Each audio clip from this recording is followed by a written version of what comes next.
Where do you really truly place your deepest trust? I mean, is it solid, focused on just one thing, or is it maybe scattered, maybe more than you realize? And what happens when that divided trust is seen not just as, a mistake, but as a deep betrayal by an ancient power? Okay, let's unpack this. Welcome to the deep dive. This is where we try to give you a genuine shortcut to getting informed. We dig through sources, could be articles, research, or even, like today, ancient texts. And we pull out the key nuggets, the important insights, tailored for you, the listener. Today, we're heading into some really deep water, the first chapter of the biblical book of Micah. What's fascinating here as we jump into Micah chapter 1 is just how incredibly relevant this ancient voice still is, thousands of years later. Right. Our mission today really is to get a handle on this powerful prophetic message. It's a message of judgment against ancient Israel and Judah. And we need to focus on the core problem, idolatry. Idolatry. Okay. And crucially, why does this ancient warning still hit home for us today? That's what we want to explore. So let's start with the man himself, Micah. We don't have a ton of biographical detail, but what we do know is pretty significant. Yeah. His name, for starters, means who is like Jehovah, which is basically the central question of his whole book, isn't it? Absolutely. It sets the stage immediately. He was from a small town, Morsheth, about 20 miles southwest of Jerusalem. And interestingly, he was working around the same time as the prophet Isaiah. Contemporaries, yeah. Possibly even friends, sharing that same burden. You can see parallels in their messages, and Micah's ministry happened during a really rough patch for Judah. Morally, things were going downhill under Kings Jotham, Ahaz, and Hezekiah. It's important context. And you mentioned Jotham. He and his father before him, they didn't remove the high places, these centers of idolatry. That set a bad precedent, a negative path for the nation. It really did. And Micah wasn't alone shouting into the wind. You had Isaiah, like you said, but also Hosea and Amos active around this same time. A course of warning. So this message Micah brings, it's not just his opinion, is it? Not at all. Right from verse 1, he makes it clear. This comes straight from God. But what's really striking is who it's for. Okay. It's not just for Judah or Israel back then. It's addressed to all who live on the earth. Universal. Wow, okay, so right from the start, it's global. Exactly. And that's the key for us listening now. God is unchanging. His character, his standards, they don't shift with the centuries. So when he issues a charge against them... But we need to pay attention. We should ask ourselves, are these same issues, these same divided loyalties, still echoing in our world, in our own lives maybe?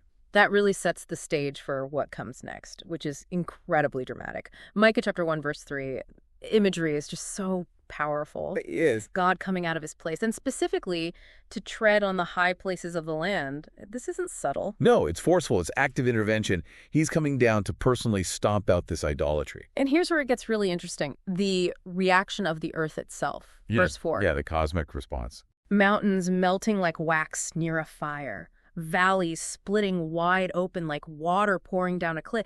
It's this huge, unstoppable earthquake almost. Creation itself reacting to God's presence. The scale is immense. It underscores the gravity of the situation, and verse 5 tells us exactly why this is happening. Right. What was the fundamental issue? The core crime, as the text puts it, of Jacob and Israel. They set up images to be equal to God. Equal to God. Okay. How did that actually look on the ground? Well, in the northern kingdom, Samaria was the hub, a place God hadn't chosen for worship. But maybe even more shocking, in the south, Judah. Yeah. Idols were set up even in Jerusalem, the holy city, the place where God's temple stood. Right in the heart of things. Exactly. And what's fascinating here, and maybe a bit subtle, is that it wasn't necessarily like they completely turned their backs on God altogether. Oh, so they were still worshiping God, kind of. It seems they were trying to have it both ways, trying to trust in both God and their idols, hedging their bets, you might say. Okay. Straddling the fence. Precisely. And this bumps right up against a core truth about God we see everywhere in Scripture. He is a jealous God. That doesn't mean petty jealousy, but... protective of his rightful place. Exactly. He will not tolerate anything being elevated to his level. He created everything. He demands exclusive, ultimate loyalty. That's a really crucial distinction. Not total abandonment, but divided loyalty. And that immediately brings it home to us, doesn't it? It makes you ask yourself, do I maybe put my ultimate trust in things other than God? Yeah. Without even realizing it sometimes? Like what? What kind of things? Oh, is it really my family that I rely on above all?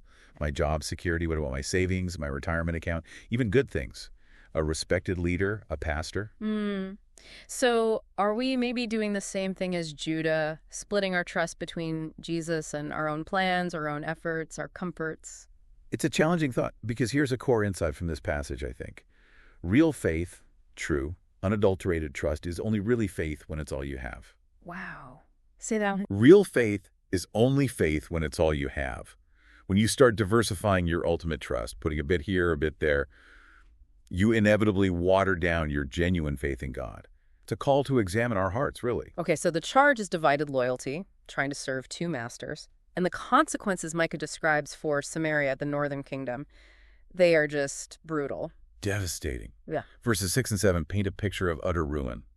Samaria completely destroyed by the Assyrians, turned into a heap in the countryside. Like rubble, a place for planting vineyards, it says. Exactly. Its very foundations ripped out, laid bare, total annihilation. And then there's this language about prostitution. How does that fit in? Yeah, the Bible often uses that image prostitution as a metaphor for spiritual unfaithfulness. Yeah. Betraying the covenant relationship with God. Okay. So when Micah talks about the wages of prostitutes, he's referring to the wealth these idols and their shrines accumulated, the offerings people brought. The money they made from idolatry.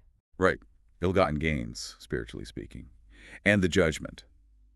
That wealth would be seized by the Assyrian invaders and used for their idols. It's this horrible cyclical transfer of unholy wealth, mirroring the spiritual betrayal itself. Delivering this kind of message, you can feel Micah's pain, can't you? It wasn't easy for him. Not at all.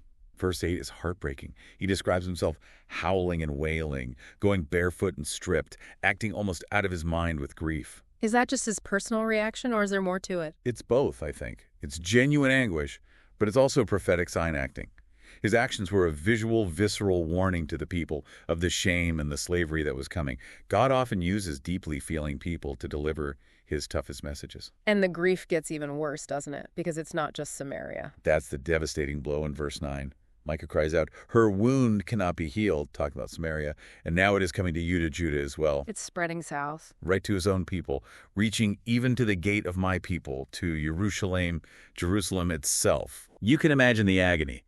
It's one thing to pronounce judgment on a rival kingdom, maybe, but to bring that news home, to your own neighbors, your own city, that's a different level of pain. His distress is personal. So the judgment isn't contained. It sweeps down towards Judah and Jerusalem. And then Micah does something interesting. He lists 10 towns, verses 10 to 16. Right, 10 towns.